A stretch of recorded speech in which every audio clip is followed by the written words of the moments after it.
제가 여기 오늘 강의 자료에는 그 종교교회라고 이렇게 써갖고 왔는데, 종교교회 목사님이 강의를 뭐 한번 해보라고 부탁을 하셔가지고 그렇게 썼습니다. 저는 뭐 둘의 교회를 다니고 있는데, 아주 별로 이렇게 제 스스로 대단한 신자가 못 돼가지고 항상 죄송한 마음으로 있습니다. 금년에 이렇게 목사님들 앞에서 우리 한반도가 처한 안보 상황을 말씀드릴 기회를 주신 데 대해서 고맙게 생각하고 있습니다. 고맙습니다. 오늘 제가 2011년 한반도 주변 국제 안보 정세라고 이렇게 제목을 잡아봤는데, 작년 2010년도 그 사정을 한번 우리가 되돌아보고, 그리고 지금 한반도 주변에 형성되는 한국, 오늘 중국, 수당이 지금 미국과 있습니다만 한미, 중 이런 나라들의 그 관계, 여기에 대해서 잠깐 말씀을 드리겠습니다. 그거를 중국에 대한 얘기를 조금 더 드리려고 그러는데, 우리가 중국을 어떻게 인식하느냐에 따라서 우리의 대전략, 통일 전략 이런 것들이 이제 영향받을 수가 있습니다. 그런데 지금 한국 사람들이 중국에 대해서 조금 좀 잘 못 알고 있다라는 생각입니다, 저는. 그래서 그 부분을 한번 좀 말씀을 드리도록 하겠습니다. 먼저 이제 우리가 어떻게 국가안보 문제를 생각해야 될까 하는 화면인데, 국가안보는 상식대로 하면은 사실 안 됩니다. 많은 사람들이 국가안보도 국제정치학 상식으로 이렇게 설명이 될 줄 아는데, 그렇지 않다. 오히려 역설의 논리, 뒤집어 생각해야 맞다라는 그런 얘기입니다. 그 예를 만약 든다면은, 우리는 물건을 사용하기 위해서 사는데, 국가안보의 도구들인 군대와 무기는 사용하지 않기 위해 갖추는 것이다. 이 세상에 쓰지 않기 위해서 갖추는 물건도 있다 하는 얘기입니다. 그 물건이 값이 얼마나 비싸냐 잠깐 보겠습니다. 이거 탱크는 80억 원입니다. 한 대에. 요 군함은 한 대에 1조 원입니다. 그리고 이 비행기는 한 대에 1,000억 원인데, 저렇게 터무니없이 비싼 물건을 우리가 사오는 이유는 저 물건을 쓸 일이 없도록 하기 위해서입니다. 그러니까 안 쓰려고 사오는 물건입니다. 그래서 저렇게 비싼 걸 산다. 이 역설의 논리를 이해하지 못하면 국가안보를 알 수가 없는데, 지금 대한민국에서 가장 난감한 논리가 바로 여기 있습니다. 평화가 중요한데 이거 모르는 사람 어디 있겠습니까? 그런데 상대방에게 불종할 때 평화가 유지될 수 있습니다. 그렇죠? 무릎 꿇으면 평화입니다. 그거는 이완용에는 평화주의자입니다. 그런데 그런 평화도 괜찮냐 하는 데 대해서 우리 국민이 지금 견해가 갈리고 있다는 그 얘기입니다. 북한이 무릎 꿇고 사는 것도 괜찮냐? 우리가 완벽한 평화를 진짜 원한다면 뭐든지 다 평화라면 그럼 군대 해체하면 됩니다. 군대가 있으니까 전쟁하는 거 아닙니까? 솔직히 말해서. 없으면 전쟁할 수 없으니까 평화다. 그것도 평화라면은, 근데 저는 그거는 평화가 아니다라고 봅니다. 아마 예수님도 그런 평화는 평화라고 말씀하지 않았을 것 같아요. 이제 작년에 제가 이 파일을 놓고 갈 테니까 여러분 필기 아주 열심히 하지 않으셔도 됩니다. 그냥 이거 다 나중에 보십시오. 작년에 대한민국이 국가냐에 대해서 저는 많은 범위를 했습니다. 국가라는 것은 한문으로 여기 땅이라는 뜻이랍니다. 땅 위에 사람이 여기 창자인데 창을 들고 서서 지키는 큰 영역. 국가라는 것은 지키는 큰 영역입니다. 그리고 사람이, 국민이, 여기에 국민, 영토, 주권, 국민, 이 3대 요소가 다 들어있지 않습니까? 우리가 지금 이제 역설의 논리라고 그랬는데, 군인들을 우리가 무인이라고 그러죠. 무인이라는 것은 중지한다. 창 쓰는 일을 중지하기 위해서 존재하는 사람들이 무인입니다. 창을 쓰기 위해서 존재하는 것이 아니라 바로 우리는 이 전쟁과 평화의 역설의 논리를 먼저 이해를 해야 되겠다라는 얘기를 하겠습니다. 미국의 학자 중에 아주 유명한 분인데 작고했습니다. 최근에 저분이 평생 동안 국가와 전쟁의 관계를 연구해놓고 내린 결론이 아주 간단합니다. State made war and war made the state. 국가는 전쟁을 하고 전쟁은 국가를 만든다. 솔직히 대한민국은 2차 대전 때문에 대한민국이라는 나라가 생겼습니다. 그리고 오늘 2010년, 2011년에 대한민국 국제사회 어디 갔다 놔도 하나도 뿌릴 거 없는 나라입니다. 이 짧은 시간에 이 정도 나라를 우리가 건설했다는 것은 바로 한국전쟁의 덕택이다. 덕택이라고는 좀 말이 이상하지만은 한국전쟁이라는 그 잔인한 전쟁 끝에 이제 전쟁 후에 우리는 전부 황당했습니다. 이게 뭐냐, 그냥 완전히 없는 거 다 부서지고, 가족들 죽고, 친척들 죽고 말이죠. 이런 그 참담한 상황에서 정신 차릴 때, 그 그 국민들은 어마어마하게 다이나믹하게 국가를 발전시킬 수 있다는 학자들이 뭐 분석입니다. 대한민국이 이 오늘날 이렇게 몇십 년 만에 큰 이유는 한국전쟁 이후에 살아남은 사람들이 야 나는 불사조 아닌가라는 생각을 하는 겁니다. 여기서도 살아났는데 이 나라 정도 못 만들겠냐. 그래서 오늘날 대한민국 가나 같은 나라는 한국전쟁이라는 경험이 없습니다. 대한민국은 한국전쟁이라는 경험을 한 그 어른들이 만든 나라입니다.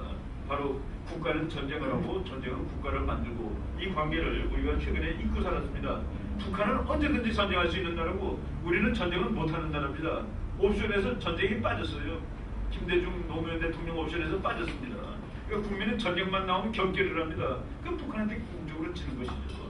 바로 작년 1년이 그거에 대해서 생각해볼 기회였다는 얘기입니다.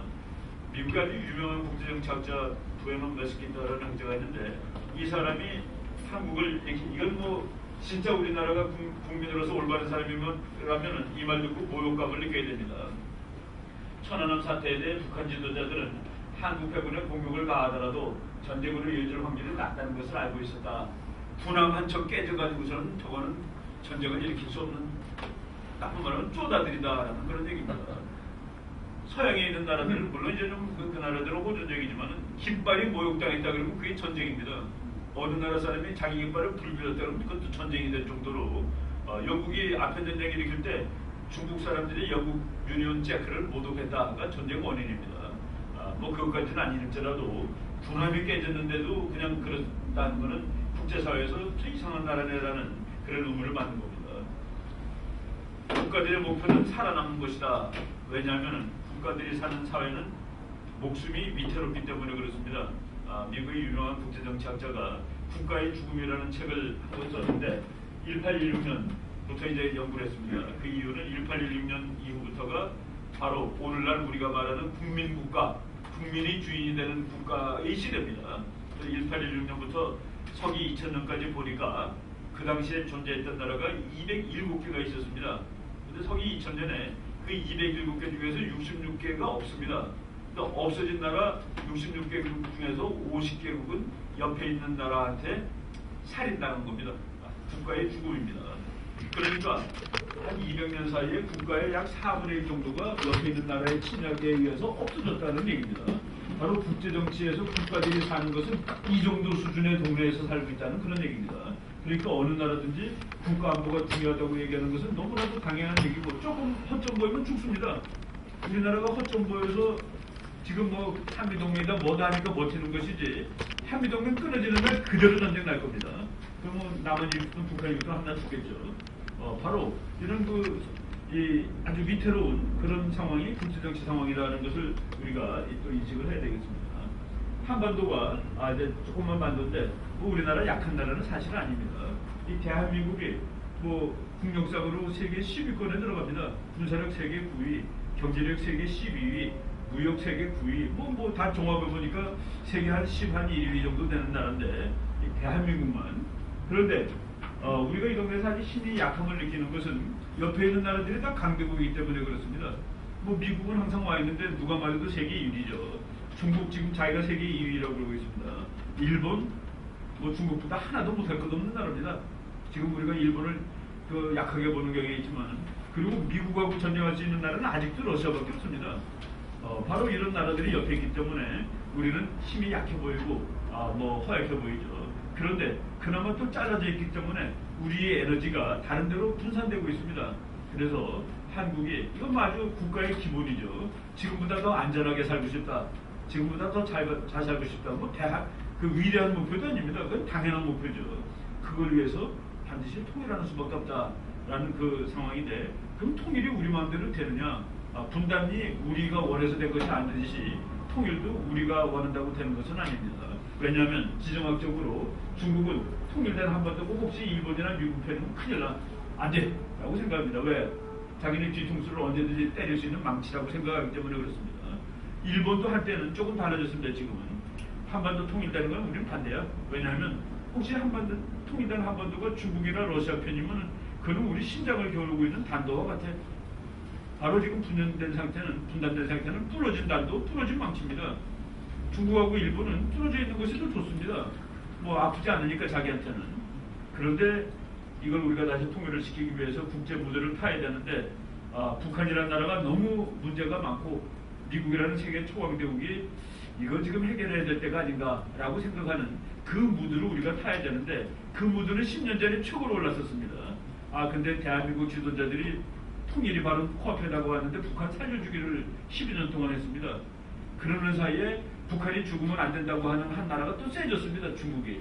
바로 지금 어려운 상황인데 다시 한번 찬스가 온다라고 말씀드릴 수 있는 이유는 북한 스스로 무게를 버티지 못하고 있습니다.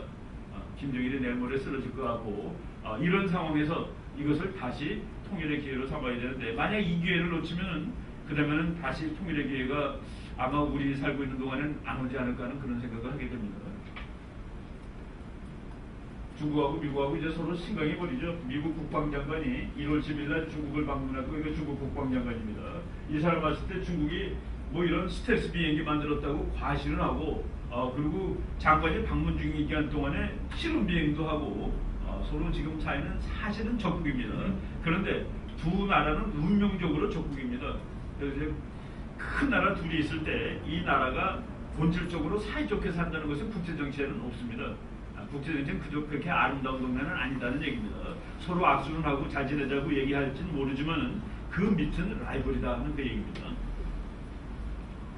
중국의 시진핑이라는 사람이 2013년에 중국 수상인데 2013년에 우리나라 대통령 여러분 아십니까?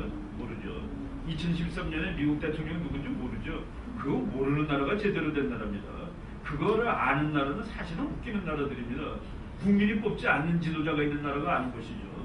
이 사람이 시진핑인데 2013년에 중국의 이제 국가 주석이 될 사람입니다.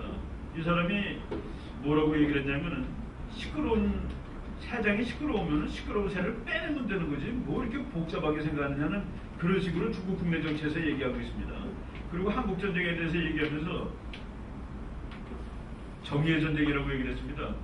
자기네들은 남한하고 미국의 침략군에 대항해서 맞서 싸움보다 국제사회에서는 중국을 침략자로 낙인을 찍혀가지고 그래서 중국이 몇십 년 동안 유엔에도 못 들어가고 그런 거 아닙니까? 근데 다음번 대통령 될 사람이 남한하고 미국이 침략국이다라고 얘기를 하고 있다는 사실이 우리가 앞으로 대항해야 될 중국이다라고 보면 되겠습니다. 요거 그 최근에 나온 책인데 The Perils of Proximity, 가깝기 때문에 고통스럽다. 바로 일본과 중국 관계인데 그 두 나라도 운명적으로 적대관계에 있는 나라입니다. 그 운명적으로 적대관계에 없으려면 두 나라 힘이 비슷하면 안 됩니다. 한 나라가 상대가 안 되면 적대관계가 안 됩니다. 근데 일본이 외가 아니거든요. 중국하고 비슷합니다. 그러니까 이 두 나라는 근데 가까이 있습니다. 힘들죠. 우리나라가 아주 국제적인 상식을 하나 말씀드리면 대한민국이 싸움할 가능성이 제일 높은 나라 북한입니다. 붙어 있으니까. 두 번째로 전쟁할 가능성이 높은 나라 중국입니다. 그리고 세 번째로 높은 나라 일본입니다. 가까우니까. 우리는 멕시코나 칠레나 이런 나라들하고 전쟁할 확률이 0입니다. 국제정치는 거리에 의해서 판단되는 겁니다. 우리가 중국하고 잘 지낸다, 잘 지낼 수 없습니다. 우리가 아주 허약해져가지고 어쩔 수 없을 때 잘 지낼 수 있습니다. 근데 우리 힘이 어느 이상 크면은 도저히 잘 지낼 수가 없는 것이 그것이 국제정치의 원리라는. 그래서 많은 사람들이 중국하고 잘 지낸다 어려운 얘기입니다. 중국 앞에서 우리가 당당하게 지내기 위해서는 먼데 있는 나라를 친구로 삼는 수밖에 없다. 바로 그게 한미동맹입니다. 삼국지에 나오는 건 원교 근공이고 그 진리가 몇천 년을 지속되고 있는 것이죠. 일본요 위에 그 국방 사계도서가 있는데 러시아가 갖고 있습니다. 근데 일본이 그 자기 거라고 주장하는데 최근에 러시아 대통령이 그 푸나실이라는 일본 아주 가까운 섬에 와가지고 이렇게 사진을 찍어갖고 인터넷에 올리고 러시아에는 아름다운 것도 많다라고 써서 이제 일본이 밑에서는 생각구에서 중국하고 다투고 위에서는 러시아랑 또 저거 일본이 아주 코너에 몰렸습니다.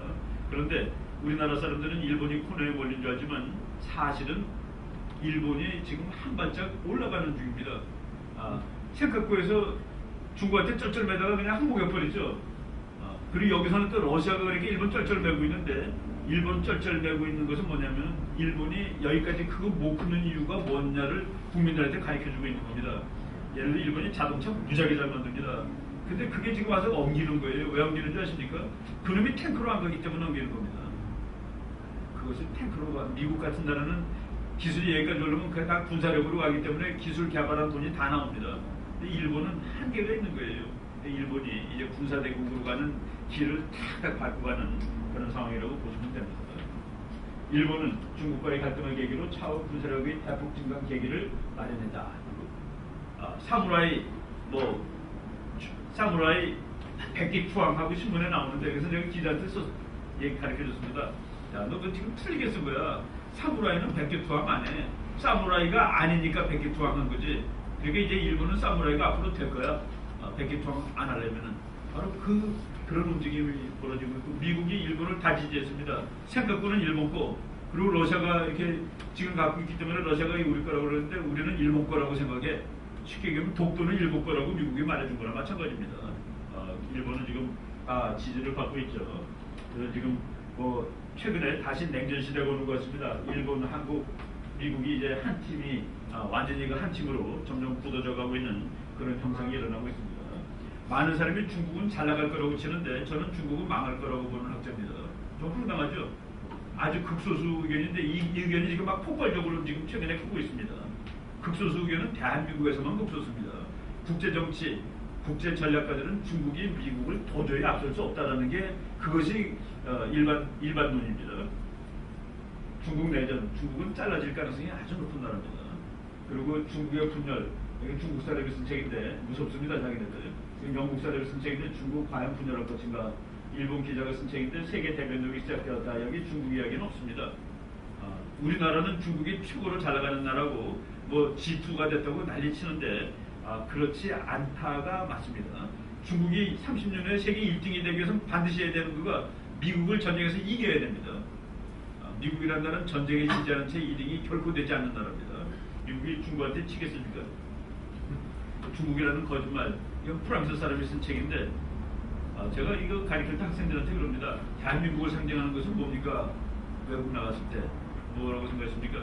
외국 나가면 뭐가 대한민국의 상징입니까? 어디 가도 삼성이라고 써있는 글자를 볼 수 있습니다. 어디 가도 소나타가 굴러다니고 어디 가도 애니콜이 있습니다. 이게 정말 대한민국을 상징하는 물건들이죠. 일본을 상징하는 물건은 소니나 무슨 렉서스나 미국 사람들 렉서스 그렇게 좋아합니다. 미국을 상징하는 물건은 뭡니까? 미국. 예, 그게 정답입니다. 코카콜라, 맥도날드, 스타벅스입니다.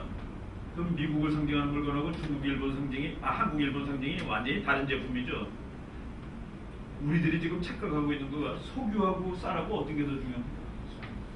예, 지금 정확히 대답하시는군요. 제일 중요한 것을 미국은 장악하고 있는 겁니다. 미국이 세계 식량의 40% 정도 장악하고 있는데 앞으로 50-60%로 올린다는 말이 있습니다. 중국은 콩밭을 갈아엎고 거기다 공장 세웠습니다. 미국은 콩을 기르고 있습니다. 중국 사람들이 먹는 돼지고기 값은 미국 콩값에 직결되고 있습니다. 미국이 마음대로 조절할 수 있는 거예요. 그게 세계 창조연이죠. 중국을 상징하는 건 뭡니까? 없어요. 짝퉁. 예. 근데 우리 국민들이 전부 그 상식을 알고 있는데 근데 미국한테 중국이 앞선다고 그러는 것은 무슨 얘기입니까? 그 논리가 자가당착 아닙니까? 중국을 상징하는 거 물어보면 짝퉁이라고 정답을 말하면서 미국이 중국한테 진다? 짝퉁의 상징인 나라는 세계 1등이 될 수가 없습니다. 세계 1등도 가짜죠. 그러니까 바로 그 논리를 우리 국민이 잘 못 알고 있다는 얘기입니다. 그러니까 중국을 잘못하고 있으면 통일정책도 군인이 그래요. 어떤 장교가 교수님 북한에 급변 사태가 생기더라도 우리는 가만히 있는 것이 좋지 않겠습니까? 그래서 왜 그렇게 생각하십니까? 그랬더니 중국이 들어올까봐. 제가 중국이 들어오면 가서 쫓아야죠. 무슨 말씀을 그렇게 하십니까? 군인이. 중국은 무섭다거든요. 근데 저는 중국은 우리가 싸울 수 있다라고 저는 보는 거고 그리고 우리 미국도 있고 일본도 우리 편이기 때문에 바로 그것을 그렇게 생각하면 통일이 될 수가 있습니다. 근데 중국이 무섭다 그러면 그냥 끝나는 겁니다. 그냥 이러고 사는 거죠. 이렇게 좁게. 그리고 북한은 중국이 되고 뭐 하는 나라니까. 이건 말이 안 된다고 저는 생각합니다. 이건 국제적인 일반 상식입니다. 이 사람이 앞으로 시진핑이 중국의 수상이 되었다라는 것은 에코노미스트 지난 10월호입니다. 여기 이렇게 나옵니다. A crown prince is anointed in a vast kingdom. 무지하게 넓은 왕국의 왕자로 등극되었다. 그런데 그 왕국은 facing vast stress. 더 큰 스트레스를 당면하고 있는 이거 문장이 아주 참 영어 문장은 표현이 좋습니다. 베스트 킹덤인데 베스트 스트레스에 쌓여있다. China is in a fragile state. 중국은 지금 아주 허약한 나라다. 허약한 나라입니다. 이건 제가 최근에 Managed Chaos. 중국은 개판인데 그 개판이 관리되고 있을 뿐이다. 제목이 The Fragility of the Chinese Miracle. 중국이라는 기적의 취약성. 프레질리티라는 거 우리 그 유리병 던지고 와장창 깨지죠. 그 프레자일하다고 얘기합니다. 이거 국제적 세계에서 제일 끝내주는 주간 잡지에서 이렇게 묘사하는 겁니다. 이거 미국 외무부 홈페이지에서 제가 이 그림을 따온 지 한 달도 안 됩니다. 미국 외무부가 세계를 앞으로 발전시켜야 되고 세계를 안전한 곳으로 만들어야 되는데 그 세계에 대한 지금 현황 파악 지도를 그린 겁니다. 이건 가망 없는 나라들입니다. 빨간색. 이라크, 아프간, 이거 내일 모레 망할 수 있어요. 두 번째로 가망 없는 국가들이 이런 색입니다. 뭐 에콰도르, 뭐 아프리카에 있는 나라들, 이란, 뭐 중국, 북한. 미국이 보기에 중국이라는 나라의 그 안정성은 북한 수준이다라고 보는 겁니다. 이거 믿어지십니까? 믿으셔야 됩니다. 미국, 호주 같은 나라들 초록색이죠. 대한민국은 이건 A 플러스입니다. 이건 B 플러스예요. 우리나라는 B에 들어갑니다. C, 이건 D, 중국은 D, 북한은 D입니다. 이거는 F들. 이게 미국 국무성 홈페이지에 있는 자료다 하는 그 얘기입니다. 클린턴한테 중국은 무엇입니까? 적입니까? 친구입니까? 했더니 대답 안 했습니다. 잘 지내면 좋겠죠라고 대답했습니다. 이번에. 이거 제가 번역한 책인데 중국이 챔피언이 되고 싶은 거는 너무나도 당연한 겁니다. 이 세상에 1등 되기 싫은 사람 어디 있습니까? 이 세상에 공부 잘하기 싫은 사람 어디 있고 부자 되기 싫은 사람 어디 있겠습니까? 중국은 국가로서 세계 챔피언이 되려고 합니다. 근데 저 교수가 미국은 중국의 챔피언 되는 것을 절대로 허락하지 않는다. 왜? 미국이 나쁜 나라가 아니라 중국이 챔피언 되면 미국한테 나쁘니까. 근데 중국이 챔피언 되는 건 중국한테 좋으니까. 그러니까 그 두 나라는 전부 다 자기가 합리적으로 남한테 나쁜 의미를 가진 것이 아니고 합리적으로 정책을 만드는데 그것이 둘이 갈등을 불러일으킨 것이다. 그래서 강대국 국제정치는 비극이다. 이 책 제목이 강대국 국제정치의 비극, 직역한 겁니다. 근데 강대국뿐만 아니라 국가들의 관계는 전부 대부분 비극적입니다. 희극적이 아니라. 그런데 우리나라 햇볕 정책은 국가 간의 관계는 희극일 수 있다는 것을 전제로 까는 거죠. 그래서 지금 실패하고 있는 겁니다. 우리가 북한에 살아줬을 때 북한 사람들은 저는 돌았나라고 생각을 했습니다. 손자병법에 뭐라고 나오지 않습니까? 유능한 장수는 적의 쌀을 얻어 아군을 배불린다 라고 나와 있습니다. 챔벌레인이라는 사람이 히틀러 만나가지고 너 뭐를 원하나? 체코슬로바키아가 줘. 이거 내놔. 그랬더니 영국이 이것만 주면 되겠냐? 일단 줘. 좋습니다. 그러고서 도장 받아갖고 와서 영국 와서 이것이 우리 시대의 평화시다라고 했을 때 히틀러는 저놈이 좀 파는가라고 생각한 겁니다. 근데 이제 체코슬로바키아에 좋은 공장들이 많아요. 그래서 무기 많이 만든다면 폴란드도 주세요. 폴란드까지 주면 뭐 독일이 유럽 챔피언 되니까 그건 안 되죠. 그래서 전쟁한 겁니다. 이게 2차 대전입니다. 체코 달랠 때 전쟁했으면 6년 동안 전쟁하지 않습니다. 1년 하면 독일이 져요. 그런데 체코 먹은 다음에 포항제철 같은 거 다 체코에 있었습니다. 바보죠. 챔벌레인이 역사에 아주 바보로 소문나 있는데 우리나라가 지금 챔벌레인 정책을 10년 동안 한 겁니다. 미국이라는 나라 잠깐 말씀드리겠습니다. 우리가 미국을 잘 이용해야 되기 때문에 미국은 자기가 세계 중간에 있다고 그러는데 어느 나라든지 다 중간이죠. 지구는 둥그니까 중간 아닌 나라 없습니다. 근데 이 지도에서 미국의 외교 전략이 나온다. 미국은 유럽이 한 나라에 의해서 통합되면 안 된다. 유럽의 챔피언이 나오면 안 된다. 왜? 이 챔피언은 바다 건너서 미국을 위협할 테니까. 아시아에서도 챔피언 나오면 안 된다. 바다 건너 미국을 위협할 테니까. 아시아 챔피언을 미국이 한번 허락했습니다. 카츠라 타프타 제약해갖고 일본이 그런 건 미국이 방치한 적이 있었습니다. 그것이 바로 2차 대전이죠. 진주만 깨지는 거죠. 미국은 앞으로 절대로 아시아의 한 나라가 챔피언이 되는 거 반대, 유럽의 한 나라가 챔피언 되는 거 반대합니다. 그리고 미국의 전략은 아주 좀 깡패같아요. 아시아 및 유럽에서 챔피언 지령 금지. 그 말을 멋있게 하면은 미국의 외교 정책은 유럽과 아시아에서 세력 균형을 유지하는 것. 세력 균형을 유지하려면 아시아에 힘센 나라 둘은 있어야 되죠. 유럽에도 둘이 있어야 되고. 미국은 누구를 도와줄 거예요? 힘의 균형에서 밀리는 나라를 도와줍니다. 이쁜 나라 도와주는 게 아니라. 그게 이제 미국 외교 정책의 프랙티컬리티죠. 아주 프랙티컬합니다. 바로 그걸 우리가 알아야 되는데 아시아에서 중국이 참편되라고 미국이 놔둘 것 같습니까? 어림없는 얘기죠. 그런 거 없습니다. 2차 대전 때 일본을 깨기 위해서 미국이 중국하고 러시아를 동원했죠. 소련. 일본을 격파시켜 놓고 나서 공산주의 세력이 커지니까 일본을 다시 길러줬죠. 항상 아시아의 균형이. 지금 이제 일본은 뭐 자칫하면 핵폭탄까지 가져도 됩니다. 미국이 야, 중국 네가 막아야 되지 않겠어? 지금 미국 사람이 한국을 궁유하다가 80%가 나온답니다. 왜? 한국을 가지고 있어야지 중국을 막을 수 있답니다. 바로 우리는 그걸 이용하는 거예요. 그래 우리가 중국 막아줄 테니까 너는 우리 통일시켜줘. 그 말 못하겠습니까? 이거 미국의 전략 지도입니다. 한자 들어가는 나라 미국이 다 가져갔습니다. 이거 다 파란색입니다 지금. 이유는 테러리스트와 싸우기 위해서. 그건 말 되는 얘기죠. 테러리즘이 여기 있으니까. 그래서 탄자를 미국이 다 가져갔고 일석일조입니다. 여기 성규가 많습니다. 일석이조입니다. 러시아가 앞으로 커서 나올 겁니다. 더 막습니다. 일석삼조입니다. 제일 중요한 돌멩이는 중국을 막고 있다. 중국을 둘러싸고 있다. 중국에서 지금 떨어져 나갈 곳이 여기입니다. 위구르, 티베트. 여기를 미국이 다 둘러싸고 있는 겁니다. 잡아당기는 겁니다. 중국은 그렇지 않아도 구심력보다 원심력이 센 나라입니다. 그런데 미국이 다 붙어가지고 뜯어내는 그런 형상입니다. 인도를 미국이 가져간 것은 2005년의 일입니다. 인도는 한 번도 미국 편 적이 없었는데 냉전 끝난 다음에 미국이 우리 편하자. 인도는 중국이 싫거든요. 예, 아무 편한 거야. 여기서 한 군데를 더 파란색으로 칠한다면 어디를 미국이 칠하겠습니까? 여기입니다. 북한. 북한을 미국이 자기 편으로 만드는 날 게임은 끝나는 겁니다.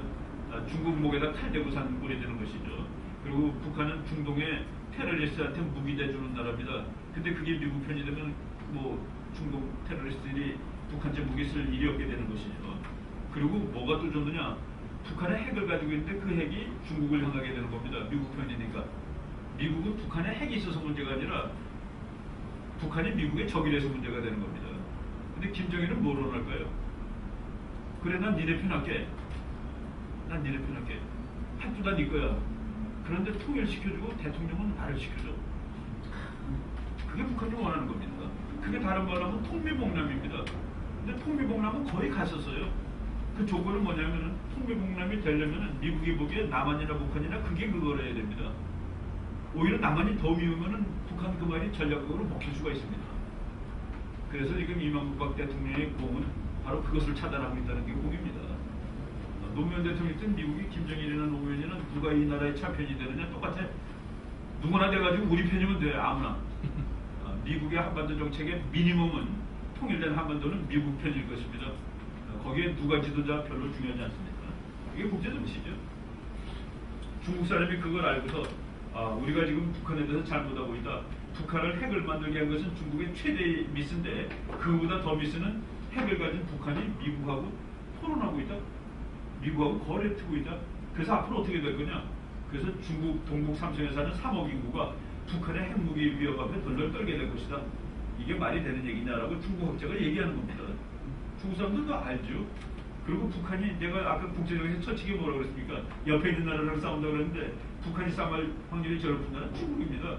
그런데 지금 친하게 전하는 것은 바로 그게 냉전적 사고방식이죠. 그래서 북한이 진짜 살고 싶으면 미국이 살려주면 됩니다. 북한을 제일 죽일 가능성이 높은 건 중국입니다. 우리는 멀어서 먼 것처럼 들리지만 고구려는 우리 거야 라고 중국이 얘기하는 것은 북한은 없다라는 얘기랑 똑같은 얘기입니다. 뭐 다 이해가 되시죠? 인도를 미국이 자기 편으로 만든 장면입니다. 부시 대통령이 외교를 못했다고 그러는데 외교 진짜 잘한 대통령입니다. 인도라는 이 어마어마한 덩어리를 미국 편으로 확실하게 챙긴 대통령입니다. 역사에 남을 겁니다. 그리고 그것은 이제 후계자로도 이어집니다. 오바마 중국 가서 네가 제일 중요해 그러고 그 다음날 이 사람 불러가지고 이 엄청난 파티를 해주는 겁니다. 지금 뭐 중국 사람이 미국 가서 중국 후진타오가 융숭한 대접을 받는다. 그 정도 대접은 이미 인도 대통령이 받은 겁니다. 한번 거꾸로 볼까요? 이 정도 파티를 해줬는데 5년 전에 뭐 이 정도면 최고죠. 자기 편을 만들기 위해서. 그리고 세계에서 지금 군사력 제일 빨리 하는 나라는 인도입니다. 중국이 아니라. 우리가 그런 건 잘 몰라요. 그리고 일본 사람들이 해외 투자 2위가 중국이 아니라 인도라는 사실을 잘 기억하시기 바랍니다. 우리나라 바보처럼 중국 붙들고 있다가 박살날 수 있습니다. 중국 더 이상 쌍값에 노동력 제공하지 못하는 나라입니다. 중국 우리 소비자 살만큼 부자 아닙니다. 중국 사람 국민소득 3,000불이에요. 우리 2만 불인데도 지금 살기가 어려워서 허덕거리는데 3,000불짜리한테 뭘 팝니까? 무슨 소비 국가예요? 미국 5만 불짜리를 상대를 해야지. 바로 우리가 지금 잘 생각해야 될 때가 지금 다가오고 있습니다. 미국이 여기다가 2조짜리 비행장 만들겠습니다. 2조 원짜리. 2조 원짜리 비행장을 왜 만들까요? 이 비행기 갖다 놓으려고 만듭니다. 이 비행기 여러분 잘 모르시죠? B-52의 후손인데 저거는 소련의 에어스페이스, 소련의 영공을 침투할 수 있는 기능을 가지고 있는 비행기입니다. 저거랑 소련하고 싸우려고 만들었는데 소련이 안 싸운 채로 죽었기 때문에 저 비행기만 남은 겁니다. 이거를 지금 오키나와에 밤에다 갖다 놓겠다는 얘기죠. 제가 그 미국 학자를 27일날 우리 세미나에 있어서 부르는데 그 학자가 자기 연설문을 보내왔는데 저 비행기를 저 오산에다 갖다 두자라고 여기 써 있습니다. 참 황당한 일이 벌어지고 있는 거죠. 그건 우리한테 진짜 좋은 일입니다. 저게 오산에 오면은 김정일은 아마 참 땅속으로 겨다녀야 될 겁니다. 좋은 얘기죠.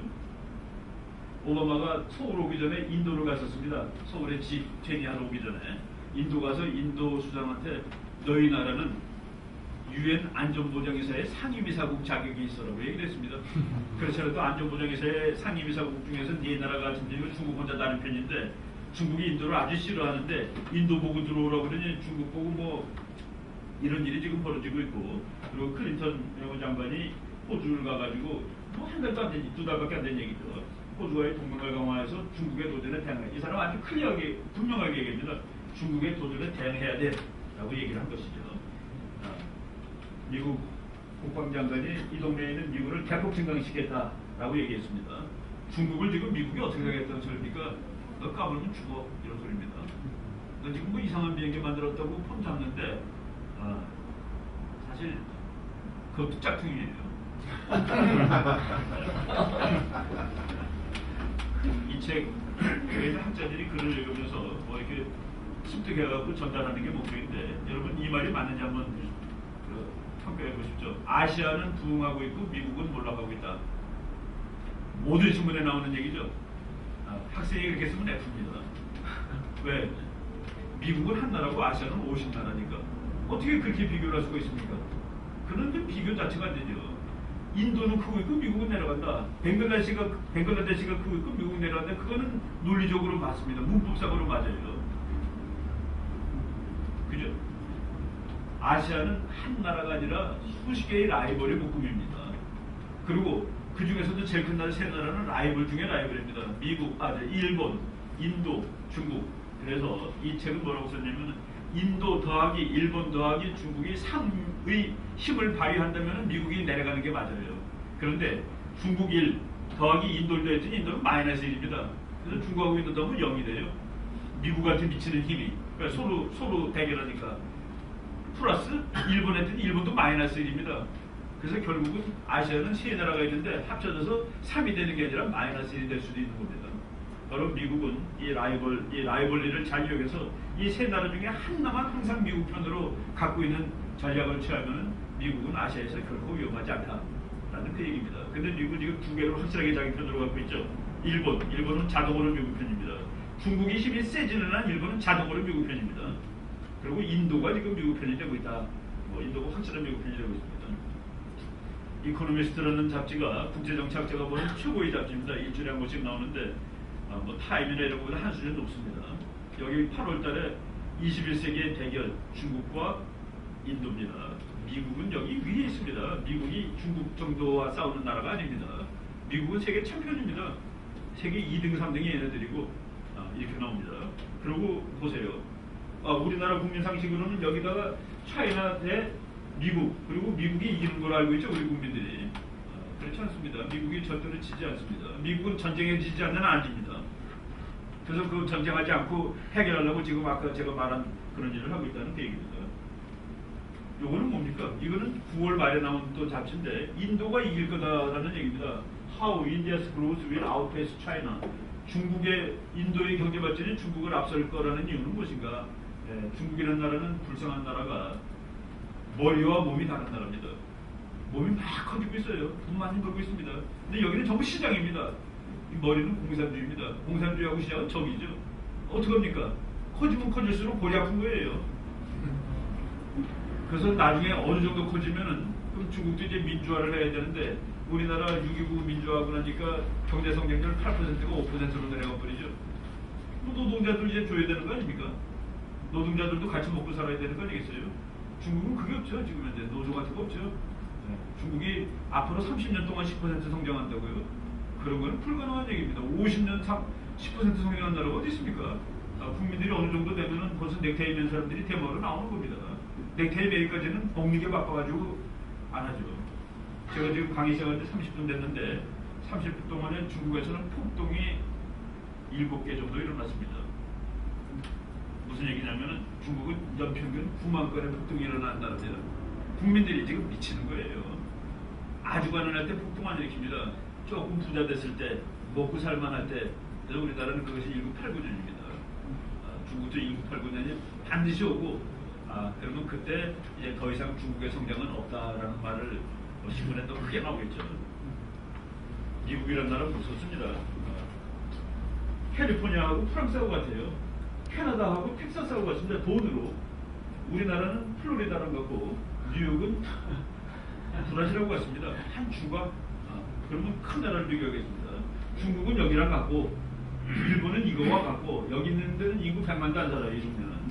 그리고 여기는 독일과 같고 여기는 영국과 같다. 미국은 이거 2007년 8년 9월에 나온 자료인데 작년 거로 계산하면 미국은 2등 더하기 3등 더하기 4등 더하기 5등의 반 합친 거하고 GDP가 같습니다. 그러니까 뭐 중국이 2등인지는 모르겠는데 2등, 3등, 4등 그리고 5등의 반이 미국이다. 그거는 우리가 정확히 아셔야 됩니다. 약 3배 정도 됩니다. 3배 내지 4배 중국에. 미국 사람들은 3억이죠. 중국은 13억이고. 그런데 미국이 인구는 4분의 1인데 돈은 3배다. 15배 더 잘 산다는 얘기죠. 퀄리티라는 게 있습니다. 국가 사는데. 그리고 군사력 미국이 중국의 10배입니다. 군사력이 10배고 경제력이 3배인데 둘이 맞먹는 나라라고요. 그렇게 말하면 틀리죠. 그런 비교를 잘못하고 있는 것이죠. 근데 왜 그렇게 비교를 하는가? 미국이 중국을 2등이라고 아주 시끄럽게 얘기하는 데가 미국입니다. 왜? 더 크기 전에 손 보려고. 이거 어느 학자가 썼는데 Every ship in the world moves under the eyes of American satellite in space. 지구에 있는 모든 배들은 우주에 떠있는 미국 인공위성의 감시를 받는다. 그리고 Its movement is guaranteed or denied at will by the US Navy. 그 배들의 움직임은 미국 해군의 의지에 의해서 움직일 수도 있고 가다가 쓸 수도 있다. 미국이 더 스톱 그러면 쓰는 거고 미국이 더 패스 그러면 가는 거고. 이거가 하도 문장이 세서 제가 이 문장을 이거 뭐 프리드맨이라는 민간인 학자가 쓴 글인데 요 똑같은 요 페이지를 가지고 미국의 세미나를 갔다가 그 해군 장군들 여러 명 데서 물어봤습니다. 이거 맞냐? 이거 뭐 진짜 말이 강력한데 이 말 맞냐 그랬더니 그냥 긍정하는 웃음으로 대답을 했습니다. 그 사람들이. 맞습니다. 이건 뭐 거의 이 세계 바다는 미국 마음입니다. 현재. 한국 마음 한 척 온다고 중국이 난리가 났죠. 한 척 오지 않습니다. 오면 서너 척씩 오고 올 때마다 미국이 말하는 거는 중국이 보기에는 되게 기분 나쁠 만만 합니다. 하나는 항상 와 있어요. 키티오 지금은 조지 워싱턴. 한 대가 또 올 때는 야 대만이 민주국가인데 민주국가 선거를 독재국가가 반대할 것 같아서 오는 거야. 중국한테 얘기하는 거죠. 또 한 대가 더 왔습니다. 티베트 국민들이 독립을 희구하고 있는데 독재국가가 그것도 막고 있어. 그래서 그것도 겁주려고 온 거야. 세대시고 2008년 4월 때에 항공모함이 3대 와 있었습니다. 3대는 자주 와요. 중국이 지난번에 한 대 온 거 갖고 동해바다 왔다고 난리쳤죠. 서해바다 못 들어가게 하고. 서해바다 들락날락 한 지는 20년 됐습니다. 미국이. 지금 뭐 작년에 못 갔다 그래서 어떤 사람은 미국이 한 번도 거기 못 들어간 줄 아는데 그 자기 안방이에요. 작년 9월에도 들어갔었고 1994년부터 들락날락합니다. 그리고 이번에 아까 제가 그 미국 국방장관이 중국 갔는데 중국이 막 비행기 띄우고 겁주고 그랬다고 그랬죠. 겁은 누가 줬습니까? 미국이 준 겁니다. 국방장관이 아쉬워하는데 미국 항공모함이 따라와가지고 부산에 들어와 있었습니다. 그럼 중국이 겁먹은 거지 미국이 겁먹은 겁니까? 바로 이 배가 부산에 와 있었고 장관은 중국 가고 중국이 막 필지 안 필지 모르는 비행기 실험하고 그랬죠. 미국은 이런 배 만들고 있습니다. 스텔스 20m짜리 스텔스 비행기가 아니라 미국은 길이 150m짜리 스텔스 군함을 완성했습니다. 2015년에 실전 배치됩니다. 저 배가 안 보인다는 것은 무슨 뜻입니까? 왔는지 모르는 거예요. 또 우리가 바다에서 보면 한 5km밖에 있으면 안 보이죠. 근데 레이더로는 보이죠. 근데 레이더도 안 보이는 겁니다. 그러니까 눈에 안 보이고 레이더에 안 보이는데 와서 쏘면은 뭐 그냥 상하이 같은 건 그날 아침에 다 없어지는 거죠. 그래서 이 배는 전부 다 육지 가까이에서 싸우는 배들입니다. 그래서 이 배가 앞으로 나오는데 전부 다 그 그림이 육지에다 대고 쏘죠. 지금 미국이 이거 2대를 만들었습니다. 그래서 2015년에 실전 배치합니다. 근데 우리나라 신문은 저렇게 안 나오니까 중국은 지금 막 나가고 미국은 쩔쩔매고 이거 보는 보세요. 이거 뭐 무시무시하게 생기지 않았습니까? 보이지 않는 군함입니다. 그러니까 이거는 뭐 한 상하이 앞보다 10km쯤 가 있으면 중국에서 왔는지 안 왔는지 전혀 알 수 없는 거죠. 요 2년 전에 러시아가 12,000km짜리 미사일을 발사한 적이 있었습니다. 북한이 500km, 1000km 쏘면 난리가 나요. 근데 러시아가 10,000km짜리 쏘면 난리가 안 납니다. 왜? 미국의 허락을 받은 거니까. 어디로 쐈느냐? 2008년 8월입니다. 러시아에서 쏴가지고 필리핀 앞까지 미사일이 날아갔습니다. 12,000km. 미국은 저걸 왜 쏘라고 그랬을까요? 지도를 보실 줄 알아야 됩니다. 중국의 하늘을 소련의 미사일이 날고 있었다 하는 얘기입니다. 직선을 그으면 상하이 하늘을 소련 대륙간 탄도탄이 날아간 겁니다. 네, 미국은 중국 뒤를 쳐다봐. 나보고 뭐라고 그러지 말고. 중국의 불행은 양쪽에 적이 있는 겁니다. 미국의 불행은 미국은 적이 한쪽밖에 없고 그리고 자기 편이 많고. 바로 러시아 미사일이 여기서 쏴가지고 여기 떨어졌는데 직선 거 보세요. 상하이로 날아가죠. 바로 그런 일들이 이거 우리나라 신문에 난 겁니다. 신문에서 제가 딴 그림입니다. 이것을 의미를 읽을 줄 알아야지 세상 돌아가는 것을 알 수가 있겠죠. 그런데 러시아가 요새 돈이 많아졌습니다. 갑자기 좀 부자가 되고 있어요. 왜 그런지 아십니까? 소련이 요새 좀 나가는 것 같죠. 퓨틴이 뭐 설치고 소련은 공업이 발달하고 이렇게 아무것도 없습니다. 소련은 석유값이 오르면 돈이 생기고 석유값이 내려가면 망하고 그런 나라입니다. 그래서 소련이 올라가고 내려가고 미국 망입니다. 소련이 망할 때 1980년대 후반 제가 그때 엑셀이라는 자동차를 처음으로 이제 미국에서 박제받아갖고 와서 샀는데 산 날 딱 가서 요 동네 가서 기부 넣었습니다. 우리 집에 갖고 와서 1리터에 130원 줬던 걸로 기억하고 있습니다. 지금 2,000원이죠. 그러면 석유값이 그렇게 많이 올랐느냐? 우리가 시장 가격으로 이렇게 올랐느냐? 그거 아닙니다. 석유 가격은 시장 가격을 전혀 반영하지 않습니다. 그때 120원밖에 안 한 이유는 소련이라는 나라가 이제 미국한테 맞짱을 뜨는 마지막 순간입니다. 그러니까 이제 소련을 무너뜨리기 위해서는 소련이 석유를 제일 많이 팔아먹는데 사우디 다음으로 소련으로 현금이 들어가면 안 돼요. 미국이 있는 힘을 다해서 낮게 유지하는 겁니다. 그런데 지금은 세계에서 석유를 제일 많이 사가는 나라가 미국 다음으로 중국입니다. 그러니까 중국이 석유 사가는 돈을 있는 힘을 다해서 올려놔야 됩니다. 그러니까 쉽게 얘기해서 2005년에 석유 소비량이 100입니다. 2010년에 석유 소비량은 108입니다. 그럼 8% 올라야 되는 거 아닙니까? 뭐 8%는 아니지만 하여간 증가는 8% 했습니다. 석유 소비량이. 근데 석유 가격은 800% 올랐다가 답입니다. 그러니까 지금 중국이 경제 발전할수록 중국이 석유를 많이 소비해서 오르는 게 아니라 미국이 거기다 이제 훨씬 많이 덧붙여서 올려놓는 거죠. 물어봤습니다. 미국도 석유가 모르면 힘들지 않느냐? 그랬더니 미국 사람이 능청스럽게 대답합니다. 우리도 힘들지. 우리 지금 감기 걸렸잖아. 석유값이 너무 비싸서. 근데 중국은 곧 폐렴이 걸리지. 강대국 국제정치의 비극입니다. 바로 그런 바탕에서 우리가 그렇다 치면 햇볕 정책을 안 했을 거예요. 그죠? 그걸 모르니까 햇볕 정책 했다가 지금 멍들고 있는 거죠. 천안한 얘기 해드리겠습니다. 이제 국제 뭐 얘기 좀 했으니까. 이거는 상식이죠. 북한이 했다는 건 왜? 여기가 권투 링이니까 링에서 북한 선수하고 남한 선수가 매일 치고받았는데 우리나라 선수가 갑자기 쓰러졌습니다. 그러면 북한 선수가 때린 거지 그럼 누가 때린 겁니까? 근데 우리나라 국민들은 심판이 때린 거 아니야? 혹은 관객이 던진 돌에 맞은 거 아니야? 웃기는 짓을 합니다. 그건 상식이죠. 그거는 과학적으로, 전략적으로, 전술적으로 도대체 말을 할 수가 없는 그런 상식입니다. 이거 뭐 더 이상 말하면은 참 근데 안 믿겠다 그러면 어떻게 하겠습니까? 안 믿겠다 그러면 예수님도 안 믿는 사람이 많은데 저거를 다 믿겠습니까? 그러면 소령이 잘못했다고요? 중령이 잘못했다고요? 중령 잘못한 거 없습니다. 왜?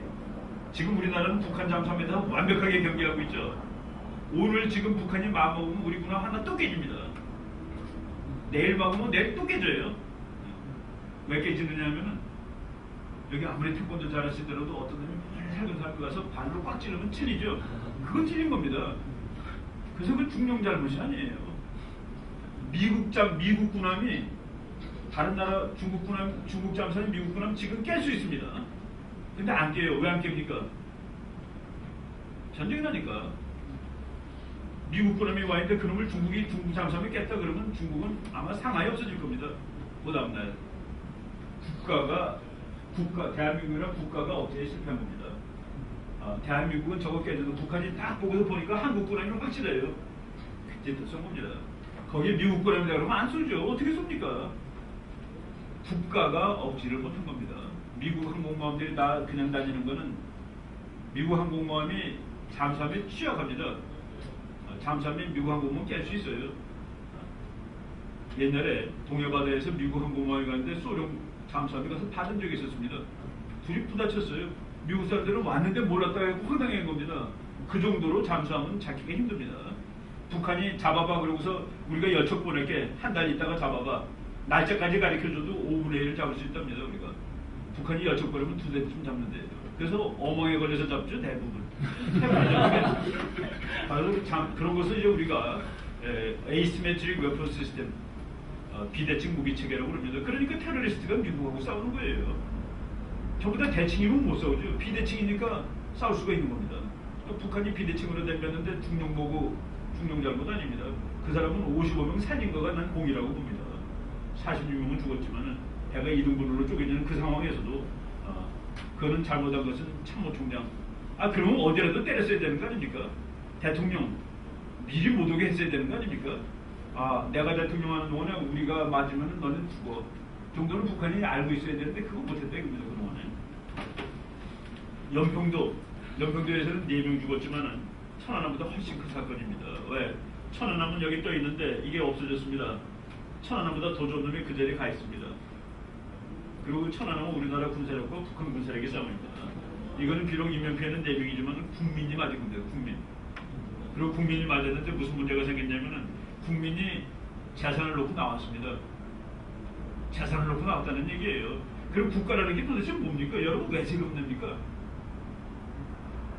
국가가 생명과 재산을 보호해주니까 세금을 내는 거 아닙니까? 보호해달라고.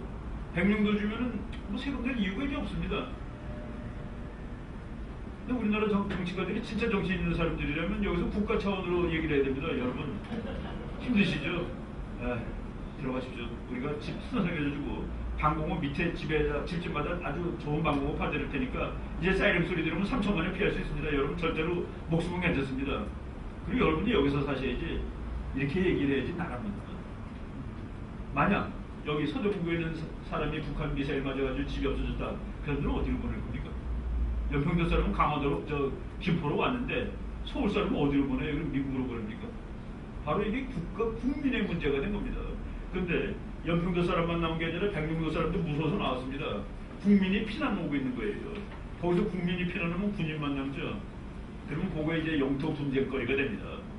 네, 민간인 없으니까 거기서 싸워가지고 그리고 우리가 막기 힘들어요. 뺏기면은 이제 북한은 우리나라 국민 주권 영토를 다 건드려 보는 것이죠. 바로 그런 문제가 지금 걸려있다는 얘기입니다. 미국 와서 훈련하는 동안에 조용했습니다. 어떤 사람들은 이제 전쟁 나느냐 했는데 미국이 북한을 도저히 건드릴 수 없는 나라입니다. 미국이 있는 한 전쟁은 죽어도 못합니다. 왜냐하면 우리는 확전이 두렵다고 그랬죠. 확전이 제일 두려운 사람은 김정일입니다. 왜 확전이 제일 두렵냐? 확전되는 순간 이 나라 대한민국군은 미군이 지휘하게 되어 있습니다. 미군 사령관의 임무는 이기는 겁니다. 근데 미국은 북한을 이길 수 있는 그 전략과 무기를 가지고 있습니다. 이라크에서 미국이 전쟁했을 때 이라크 군사력을 전부 다 깨놓은 적이 있었습니다. 91년에. 근데 이라크가 버티더라는 얘기입니다. 후세인이. 그래서 그 다음에는 후세인을 죽였습니다. 두 번째 전쟁에서는. 그러니까 이라크는 미국 편인 나라가 되더라는 얘기입니다. 미국은 그걸 배워서 북한하고 전쟁할 때는 김정일을 제보도 죽인다로 바뀌었습니다. 전략이. 그런데 전쟁 이제 미국이 개입하는 일이 벌어지면은 자기가 제일 위험한데 그걸 할까요? 지금도 매일 도망다니고 기차에다가 이것이 어때면요 스트레스 기차 만든 나라가 북한입니다. 미군이 하도 따라다니니까 미국은 지금 김정일이 어디 있는지 압니다. 미국 CIA 사람 물어봐서 지금 김정일이 어디냐고 웃으면서 어디 있어 그렇게 얘기해 줍니다. 좌표 맞춰놓고 쏘면 죽습니다. 그래서 확전되는 것을 두려워하는 것은 한반도에서 김정일이가 제일 두려워하는데 근데 겁은 우리가 먹었죠. 요번에 우리가 좀 훈련을 세게 했는데 뭐 북한 조용히 지나가지 않습니까? 말로만 떠들고 우리 국방장관이 청문회에서 그랬습니다. 이 비행기 1,000억짜리라고 그랬죠 제가. 이거 옛날에 또 있었습니다. 가서 그냥 깨뿌리면 되는데 안 썼습니다.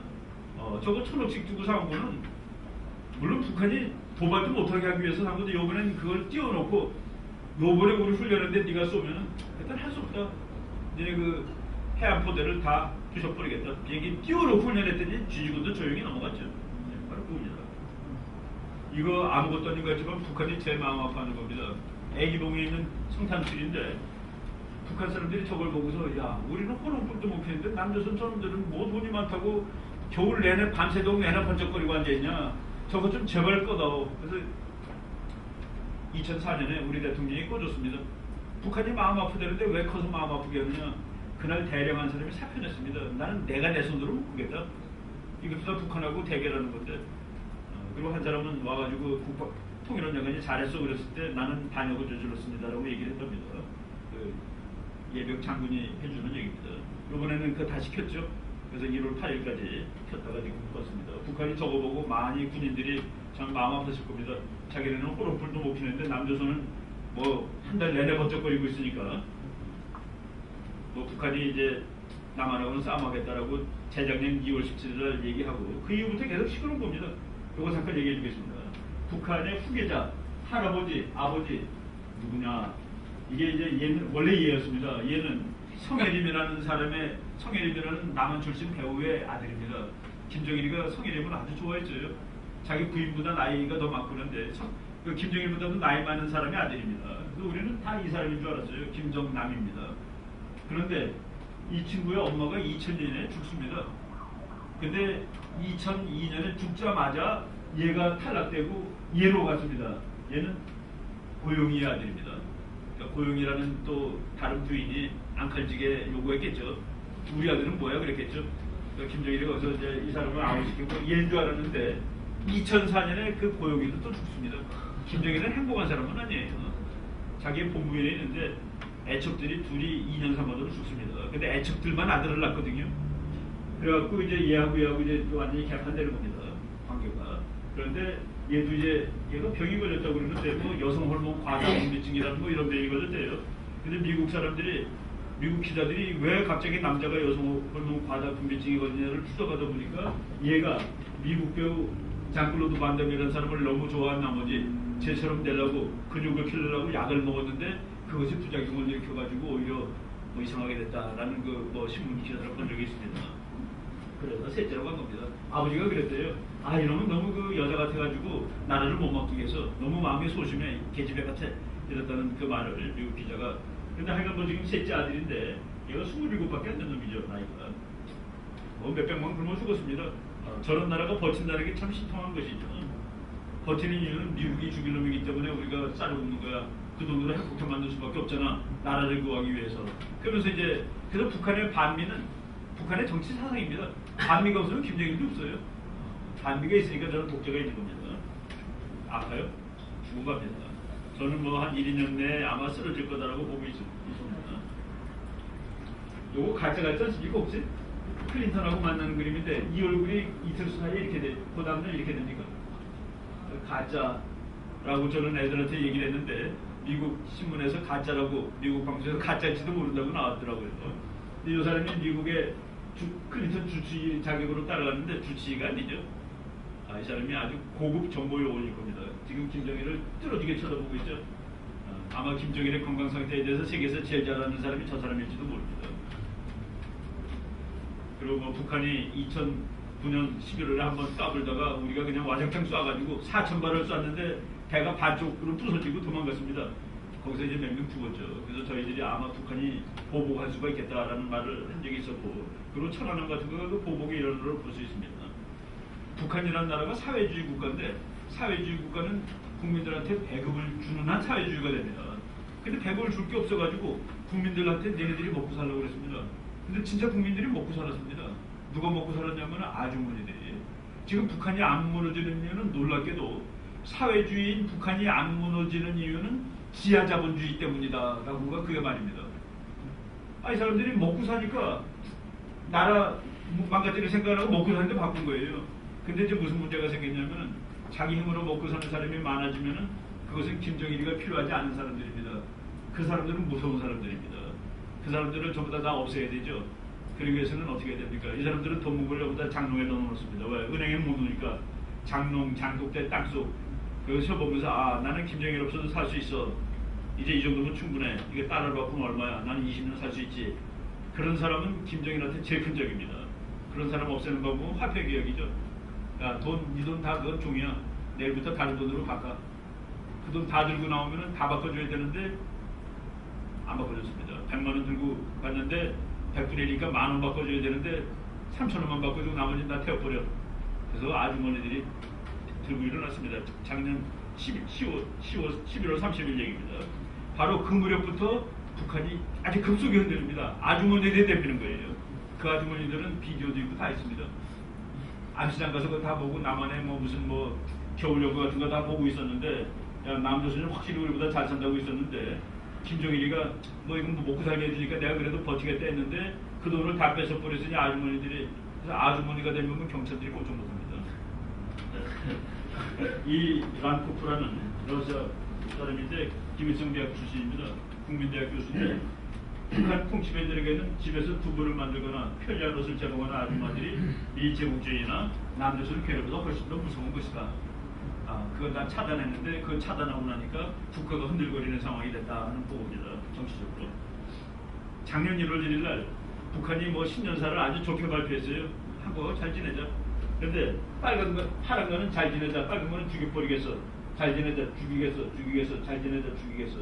한 달 사이에 6번, 7번 왔다 갔다 하더라고요. 2010년 1월 얘기입니다. 바로 이러고 나서 이제 천안함이고 막 터지는 것이죠. 그리고 1월 달에 근거 놓고 막 바다에다 몇백 발 포를 가렸습니다. 미국 국무부에서 서해 바다에 있는 물고기들이 이번에 좀 부었겠다라고 이제 농담까지 했습니다. 근데 저게 이제 0점 잡은 거죠. 섬으로 쏘려고 0.4격 해본 겁니다. 그래서 이제 섬으로 쏜 것이죠. 근데 섬으로 배를 쏘고. 근데 우리가 북한이 그 공격을 한 것이 너무 공격이 커서 그 분석하느라고 정신이 없었습니다. 왜 했을까? 왜 했을까를 아주 소설처럼 말씀드리면서 간단하게 설명했습니다. 북한에 있는 장군들 이너서클에서는 그럴 겁니다. 야, 천안함이 저거 김정은이가 한 거래. 그놈 대단한 놈이야. 한 방에 남조선 군함을 그냥 두동강 내고 말이지. 그리고 얼마나 전략적으로 잘한 거야. 남조선의 이명박 역도가 덤비지도 못했잖아. 오히려 덤비는 게 아니라 북한이 한 것인지 예단하지 말라고 그랬잖아. 왜 그런지 아십니까? 북한이 연막쳤잖아요. 1월 달에. 대화적으로 그러는데 대화적으로 깼다는 게 좀 믿을 수가 없죠. 그러니까 예단하지 말라고 청와대에서 나온 겁니다. 북한의 전략은 아주 끝내주게 작동하는 겁니다. 그리고 한 2달 만에 북한이 했다는 것을 알았는데 겨우 기습공격을 2달 만에 이분이 저를 기습공격했습니다. 근데 받아치지 않고 2달 있다가 당신이 한 게 확실해 그래서 때리러 갈 수 있습니까? 논리가 안 맞죠, 첫째. 그리고 그게 5월 하순인데 5월 하순에 북한 때릴 수 있어요? 11월 초에 세계 각국 20명 대통령이 오는데 한반도를 개판 만들 수 있습니까? 아무리 강신장 대통령이라도. 그거 다 계산해서 북한이 한 거다는 얘기입니다. 근데 그거를 김정은이가 할 때 저는 진짜 괜찮은 놈이네. 저거 대장감이에요. 그래서 우리는 대장된 겁니다. 바로 그거예요. 그래서 한 겁니다. 아주 쉽게 이해가 되시죠? 그래서 지금 근데 북한에서는 원수해야지 지휘할 수 있습니다. 대장 가지고 안 돼요. 대장 되면 차수 되면 원수. 한 2-3개 더 올라가야 되니까 연평 천안함 사건 넘버 2, 넘버 3, 넘버 N까지 이제 나올 겁니다. 그리고 천안함 사건 해가지고 재미를 북한이 봤어요. 보통 북풍 그러면은 국민들이 안보를 강조하는 사람 쪽으로 표가 가는데 요번 북풍에는 북한하고 잘 지내자는 쪽으로 표가 나갔습니다. 아, 남한 사람들 저거 쪼다구나. 전쟁은 진짜 못하는 놈들이구나. 북한이 이제 남한을 극도로 겁을 주면 되겠다. 근데 그것이 이번에 에러를 보겠습니다. 낮에 쐈어요. 남한 사람을 극도의 공포로 몰아놓으려고. 그랬더니 남한 사람이 분노한 겁니다. 특히 젊은 애들이 분노했어요. 우리나라 그 X세대, 얘네들 우리랑 다릅니다. 그놈들은 보통 때 보면 무지하게 허약한 것 같은데 겁이 없어요. 겁이 없습니다. 지금 해병대 막 가잖아요. 꼭 미국이나 그렇습니다. 해병대가 몇십 명 죽었는데 해병대 많이 가는 나라는 세계 미국밖에 없었는데 대한민국이 그렇게 되고 있더라는. 북한이 지금 헷갈려가지고 야 말하자 지금 말하자로 막 밀고 나오는 겁니다. 바로 그런 상황이 작년에 있었던 상황입니다. 근데 우리는 여기서 뭘 잡아야 되느냐. 이제 끝이다. 이제 너는 끝이야. 니네는 체질적으로 도발을 하는 놈들이야. 이거를 마지막으로 손을 보자. 넌 물러나라. 그리고 미국이나 이런 나라도 지금 화가 무지하게 나 있는 겁니다. 그리고 오바마도 지금 뭐 공이 없는데 뭐 하나 북한을 지금 내려눌러야 되죠. 아프간에 이런 데서 전부 다 헤매고 있는데 부시 보고 뭐라는데 지도 똑같죠. 북한이라도 빨리 해결해야 될 필요가 있을지 모릅니다. 바로 이런 거랑 맞물려 들어가는데 거기서 우리가 중국이라는 나라가 무섭다 그러면 이게 다 무효입니다. 그런데 중국을 우리가 극복할 수 있다 그러면 지금 과감한 전략을 짜가지고 북한 우리 대통령이 통일 얘기 많이 하고 그러죠. 그게 전부 다 아주 기가 막힌 데이터들을 근거로 하는 얘기입니다. 그래서 우리가 근데 이가 아플 때 병원 가서 뽑는 순간 더 아픕니다, 솔직히죠. 근데 그 리스크를 우리가 감당할 수 없으면 이 못 뽑아요, 그죠? 그냥 아픈 채로 지내는 겁니다. 그게 10년 햇볕 정책 기간입니다. 겉으로는 괜찮은 것 같은데 무지하게 아팠습니다, 속으로. 근데 그거 지금 이제 도진 것이죠. 이걸 지금 빼자라고 얘기했지, 그럼 전쟁하자는 소리냐? 근데 지금 북한이 신경 못하는 나라입니다. 저는 뭐 그렇게 어디 가서 세게 얘기하지 않습니다. 그 사람들이 또 그럼 뭐 북한을 우습게 보면 안보감이 우리가 허투루지는 거 아니냐라고 또 역설적으로 그렇지만 북한에 대해서 겁을 그렇게 많이 먹을 필요는 없다라는 것이 제 지금 그 상황 판단입니다. 이건 저 웃기는 얘기죠. 이건 왜 웃기냐면은 북한이 우리나라 정치를 무효를 만들었습니다. 이제 2번 찍을 수 있죠. 우리 국민이 선택하는 겁니다. 1번 찍을 수 있습니다. 우리가 알아서 국민이. 그런데 북한이 그거를 강요했다는 얘기입니다. 놀라운 얘기는 1번을 위해서 선거하던 어머니가 아들이 2번 찍어야지 되는데 1번 찍으면 전쟁난데 그러니까 자기는 1번의 선거원인데 가서 2번 찍었다라고 고백한 거 있습니다. 대한민국 정치를 무효화를 시킨 이것은 우리가 다음번에 용감하면 안 된다는 게 이겁니다. 미국 사령관이 북한에 급변 사태가 오면 미국은 들어간다라고 선언했습니다. 전 놀라운 얘기예요. 무슨 얘기? 미국은 북한이 지금 더 쉽게 소설 쓰겠습니다. 제가 북한군 별2이라고 칩시다. 제가 열쇠를 갖고 있는데 이 열쇠는 핵폭탄 2발이 있습니다. 근데 김정일이가 죽었어요. 나는 어떻게 했습니까? 이거 나도 이제 끝나는 거 아닌가? 그 마음이 불안하겠죠. 근데 알카에다 한 놈에 따와서 여기 1000만 불 현금 비행기표 5장 가족 5명 다 들고 스위스로 도망가세요. 1000만 불 가지고 사세요. 그 열쇠를 나를 주세요. 나는 핵폭탄이 필요하니까. 참 마음. 미국은 이건 절대로 안 돼라는 얘기입니다. 왜? 그 폭탄은 미국을 때릴 수 있으니까. 이건 죽어도 안 돼. 그렇기 때문에 북한이 흔들린다고 판단하면 내가 가서 덮어버릴 거야 라고 얘기한 겁니다. 미국이 덮으면 통일되는 것입니다. 조금 이따 통일되는 겁니다. 아주 즐거운 말이죠. 이건 둘 중에 하나는 가짜입니다. 진정성에서. 근데 북한은 중국은 원칙대로 하는 겁니다. 여러분 건강이 중요합니까? 돈이 중요합니까? 건강이 중요하죠. 중국의 건강은 북한이 책임지고 중국의 경제 발전은 남한하고 거래가 있습니다. 둘이 상극될 때 우리는 건강적으로 간다. 북한을 지지한다. 너무나 당연한 것이죠. 우리 대통령이 말을 세게 했는데 다 약속을 못 지켰고 그러니까 11월 달에 또 문제가 생긴 것이죠. 미국이 이 비행기를 가지고서 저거는 또 스텔스인데 북한을 맘먹고 해주고 다닙니다. 김정일이가 미쳐요. 저거 때문에. 그래서 작년 2010년도 김정일이가 집무실에서 근무한 시간은 60일밖에 없습니다. 300일은 돌아다녔습니다. 왜? 표적이니까. 그보다 훨씬 좋은 비행기가 지금 오키나와에 와서 훈련 마치고 왔는데 훈련을 90일 동안 했는데 북한이 저거 올 때 못 오게 요청을 했습니다. 오지 좀 말라고. 근데 그 와가지고 90일 동안 앉아있다 갔는데 북한에 있는 주요 포격시설을 다 때리는 연습을 마치고 갔다라고 했는데 요번에 천안함 사건 때문에 저 비행기가 이제 아예 이제 왔습니다.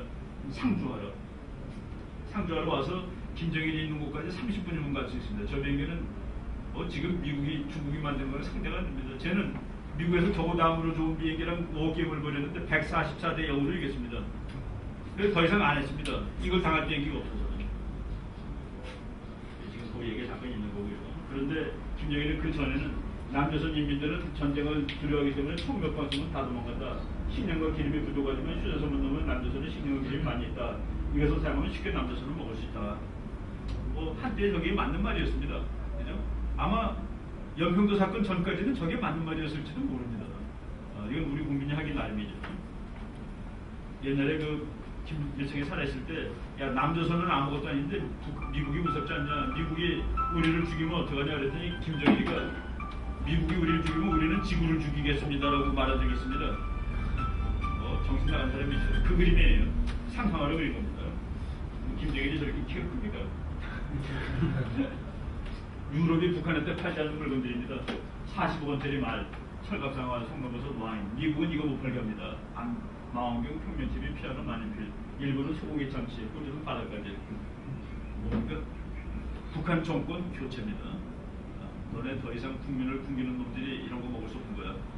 이제 세계가 저기 지난 8월서부터 저거 하고 있습니다. 27살짜리 대장입니다. 이런 얘기죠. 아버지가 그 아들을 쳐다보는 이 모습이 상당히 측은해 보이죠. 북한이란 나라의 권력이 2개 있으면 안 된다는 사실을 가장 잘 아는 사람이 김정일입니다. 왜? 자기가 자기 아버지를 그동안 몇십 년 동안 힘들게 만들었거든요. 그래서 김정일이가 후계자를 딱 책봉했을 때 우리는 끝이다라고 본 겁니다. 김정일 자 스스로 끝이구나. 그러고 나서 자기 아들을 보고 이렇게 자기 아버지한테 한 짓이 자기 생각나겠죠. 나만의 어떤 역술인이 여기 목사님 앞에서 역술인 얘기하면 안 되지만은 애비를 죽일 놈이라고 이게 반성이 그렇게 나왔다는 그 기사도 여러분 보셨을 겁니다. 북한 주민입니다. 저렇게 퉁퉁이도 있고 저렇게 다 죽어가는 사람도 있는 겁니다.